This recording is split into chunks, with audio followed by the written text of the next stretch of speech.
When we think of reading, we generally think of the ability to go over a written text.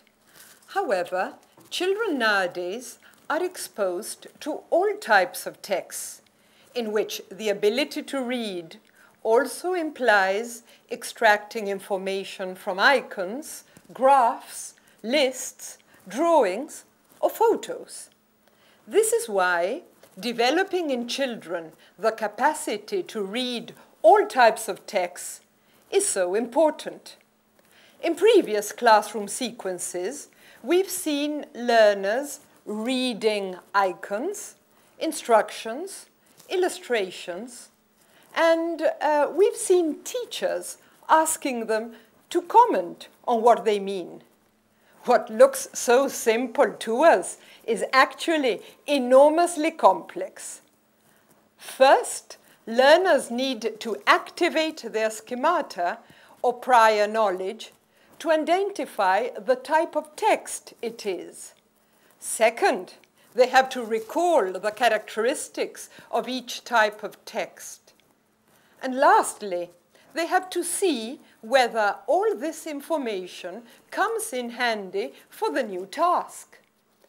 As this reading process is internalized, learners will be able to transfer knowledge to any type of text.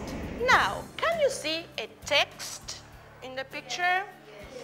What kind of text? Is it a paragraph? Is it a dialogue? Dialogue. Is it a dialogue?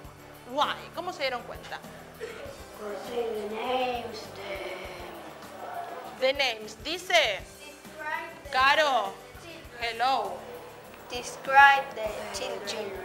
Okay, describe the children. Entonces, ¿es un diálogo o no? No. Description. Y fíjense bien qué tiene. ¿Cómo es la burbujita del texto?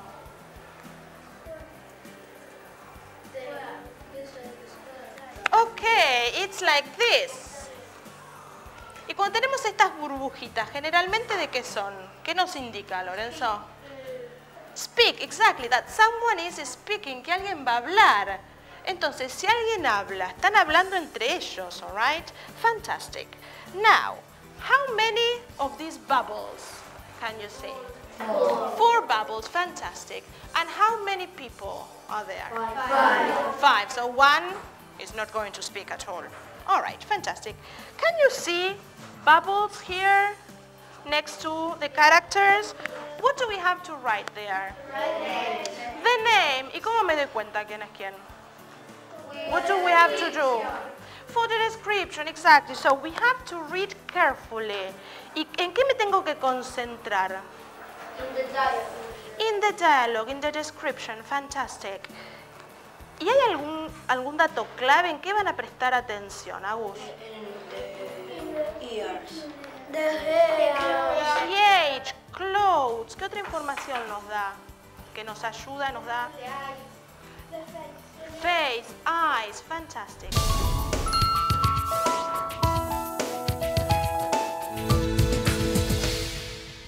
If, for young learners, reading in their mother tongue is not that easy, it is definitely less so in a foreign language.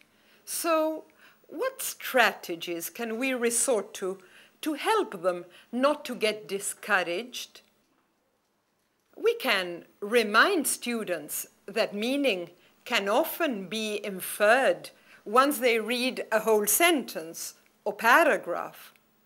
Or we can tell them not to stop reading when they come across the first word they don't understand or remember. We can also encourage them to search in their books if they recall having seen a word or structure before. Well, and we can also remind them that when an activity combines different types of texts, for example, photos and a written text, one normally throws light on the other. Go to page 9. And in this case, we have a text, yes, about big cats. And what pictures can you see here? Tommy? Jaguars, Yes. lion and tiger. And tigers, so they are all related, like here, like in the pictures, all right? Are part of the same family, felines, exactly. And how is it divided? ¿Cómo está dividido el texto? ¿Es largo, es corto? ¿Agus? Es un entero, en pedacitos, en paragraphs, en pedacitos. ¿Por qué en pedacitos y no todo junto? ¿A alguien se le ocurre? ¿Azu? Para no poner toda la información, poner un pedacito de... Ok, ¿por qué te ayuda a vos que esté en pedacitos y no todo junto? Porque te puede confundir más. Ok, ¿a vos te sirve que esté separado? Sí, porque si ponen todo es más largo y tardas más en buscar la información que necesitas. Ok, ¿y acá hay alguna otra ayuda además del texto? Yes, Steffi. The pictures, las fotos nos ayudan. ¿Y están mezcladas las pictures o está el texto con la picture juntas? The picture and the text nos ayuda para organizarnos, perfecto. And then says complete the fact file. What is a fact file? Any idea? Los datos. Los datos, ¿qué datos, Tommy? ¿Qué te ayuda a vos darte cuenta que fact file eran datos? Because Exactly, in green and in yellow, you have a square with, what can we say? Animal, habitat, description, diet, lifespan. ¿Qué son todos esos? It's categories, exactly. Y pregunta, ¿tengo espacio para qué? ¿Qué tipo de información voy a poner ahí? ¿Voy a volver a escribir todo el texto? Porque no. Small information. Small information. The name, the description. Exactly, specific information, the necessary information. Fantastic.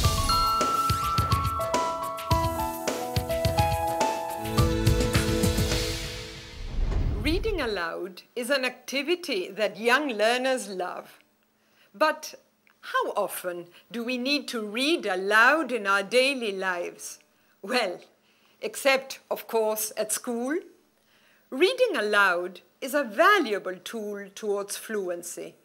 But this is only so when students have become very familiar with a text and have had the opportunity to listen to their teachers reading or to the recording for them to imitate their pronunciation and intonation. Now we are going to open our books at page 99. 99 is the activity book now, yes? The exercise 7, number 7. Look at the pictures. You have to draw and write. Look at this. What is this, Yara? Is it a circle? No, it's my name. I have. Yes, it's a square. Yes, it's kind of a square. ¿Y este cuadrado? ¿Qué tiene, Mica, adentro? ¿Tiene dibujos? ¿Qué tiene? Sentences. ¿Pero están completas estas sentences, Valen? No. ¿Qué tendremos que poner? El nombre. For example, the name. ¿Qué más, Mati, podemos poner? The years old. How old we are. Okay, for example, the first sentence says, my name. My name is Jose. I'm... ¿Qué puedo poner acá? I'm... How do you say? ¿Cuántos años tienes? How old are you? How old are you? 23. I'm 23. Okay, so I'm 23. I have... ¿Qué puedo poner acá? I have got a dog. I have a dog. I have a doll. ¿Qué más puedo poner, Yara, acá? I have long hair. I have short hair. I have long hair, short hair. Fantastic. I don't have. ¿Qué puedo poner con I don't have? A bird. A bird. Fantastic. I don't have a bird. I don't have a dog. A dog. Okay. A dog. A pet. Fantastic. My school bag is Big. horrible. What else, Mati? Big. Big. What else, Tommy? Beautiful. Beautiful. Very good. Now, you have 5 minutes to complete with your information, okay? Tommy. Fuerte, así te escuchan todos, dale. I'm Thomas. I'm 8 years old. I have short brown hair. I don't have long yellow hair. My school bag is blue and black. My pencil case blue and red. And my English copybook is green. Fantastic. ¿Se merece un aplauso? Yeah. In this segment, the students first hear the teacher reading her own description on the board.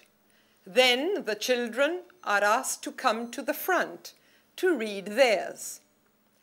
If the previous stages have been well covered, there will be practically no need to interrupt a child while he or she is reading aloud. Constant interruptions are very discouraging.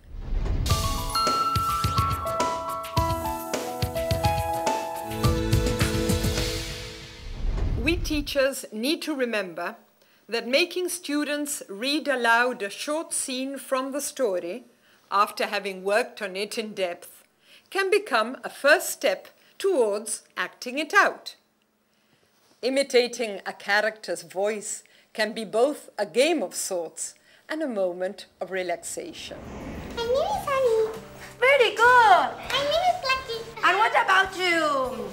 My name is Toby. Oh, Tommy. Who's Nessie? She's my friend. She's different. Look, I have a photo here. Whoa, it's a big photo. She's very beautiful. And very, very tall. Look, Kitty. It's very short. She's a baby. She's small and she's nice. Very good. Yeah. In this segment, and in preparation for the acting out, the students are asked to introduce themselves as the characters they will impersonate and read the lines they will later memorize. Reading aloud should never be used as an end in itself. It is advisable only when it leads on to greater fluency in speech.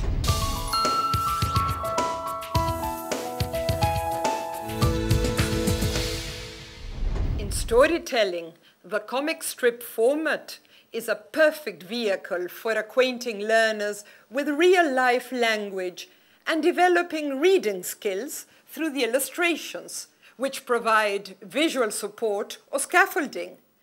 Comic strips are an intermediary step towards autonomous reading. In fact, quite a number of children, and many of us adults, have become avid readers thanks to the unforgettable reading experience derived from them. However, as is the case of all types of texts, learners need to learn the conventions of the genre. We often take for granted that kids know its features, forgetting that we also had to learn them, very probably through trial and error. It is of great help if children are already acquainted with the format in comics, magazines, or newspapers. But all the same, it's important to make young learners familiar with certain features. The title, the order in which the panels are read, the fact that they provide narrative sequence of the story, the presence of a narrator through captions, the difference between characters' thought and speech bubbles, the reading order of the bubbles from top downwards, and all the information that surfaces from the illustrations, which cannot be derived from the dialogue proper. Let's watch now a couple of teachers working on the conventions of the comic strip. If you're gonna look at pictures 1, 2, and 3. 1, 2, and 3. Can you see here a yellow square, a rectangle, in fact? Ah, who is that? Ah, who is the narrator? Is the narrator Annie? No, he's one person, he or he, que cuenta la historia. Cuenta la historia, very good. Entonces no es ninguno de estos personajes que dijimos que aparecían. Es alguien que está como afuera de la historia. ¿Es verdad? Okay, that's true. But then there's another difference. Look at this. In picture number 2, Annie's mom is preparing a fruit salad, okay? And what is she doing or saying apart from preparing the fruit salad? What is she doing? ¿Qué está haciendo? Pensando. Pensando. ¿Y cómo te das cuenta que está pensando Annie's mom? Que hay unos círculos. Unos círculos. ¿Y cuál es la diferencia entonces si yo tengo Annie's mom pensando algo con alguien que está diciendo algo? ¿Quién me puede decir? Ceci, ¿te animás a decirme cuál es la diferencia? Por ejemplo, ¿en qué picture? 1, 2, 3, 4, 5 o 6. ¿Ven que están? We follow the sequence. 1, 2, 3, 4, 5 and 6. ¿En cuál hay un character diciendo algo? El 6. En el 6, very good. ¿Y qué está diciendo? ¿Y quién habla ahí? Habla. It's a man, we can say, su nombre. And what is he saying? Can you read it out? Thank you. I have a big fish now. Very good. And what's the difference between this bubble and the other one? ¿Cuál es la diferencia entre esta y la otra bubble? Yara, ¿te animás a venir a dibujarla vos? A ver.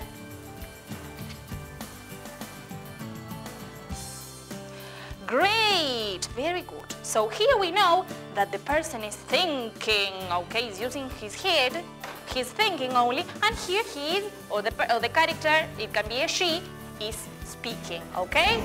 Let's look at these drawings. Is it a story? Yes. A dialogue. A dialogue, very good. Do you know what to call this kind of drawings with dialogue?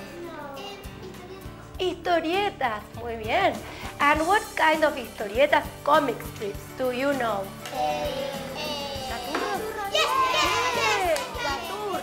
As seen in the segments, once learners associate them with similar strips in their mother tongue, they soon feel at ease with them. It is necessary for students to become acquainted with the conventions of comic strips, reading the bubbles from top to bottom and from left to right, recognizing speech and thought bubbles, and understanding the role of captions. In this way, students can read and follow them.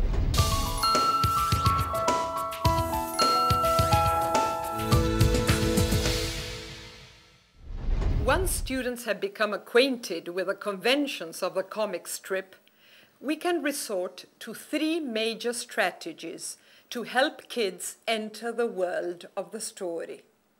First, they need to become familiar with the new vocabulary items before they start reading.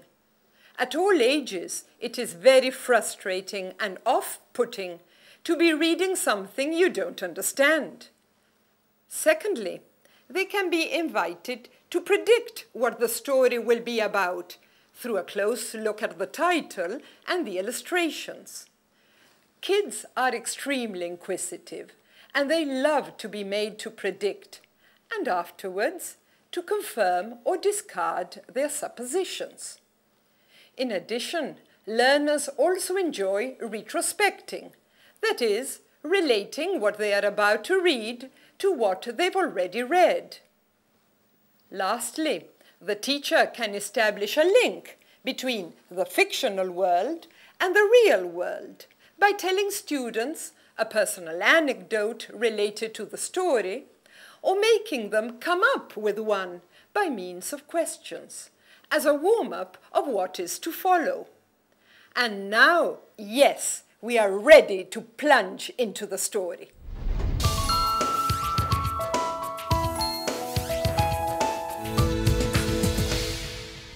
The story is actually the pretext for the internalization of new lexical items and structures. There are a great number of activities students can engage in, like games, discussions, short performances, and songs, which will enable students to shift their focus of attention from the language proper to activities that involve them as whole persons. We can well exploit the children's broad knowledge of the world around them.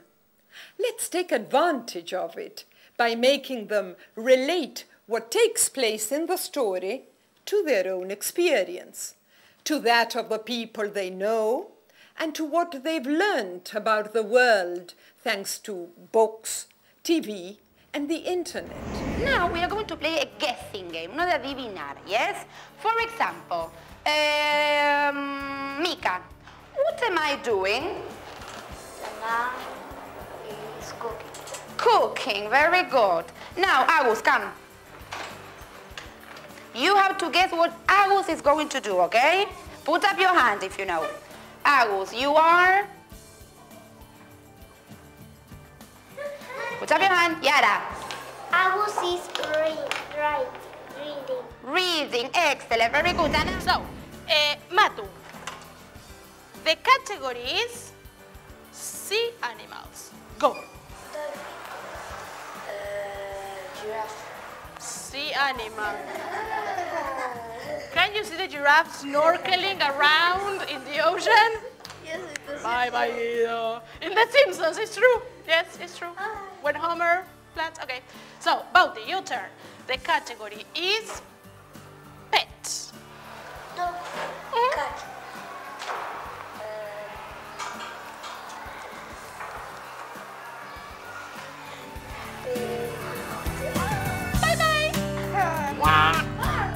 We are teachers of languages. Each is a window to a different mindset, a wonderful means to access and understand other cultures, other worlds. Let us add, it's worth it.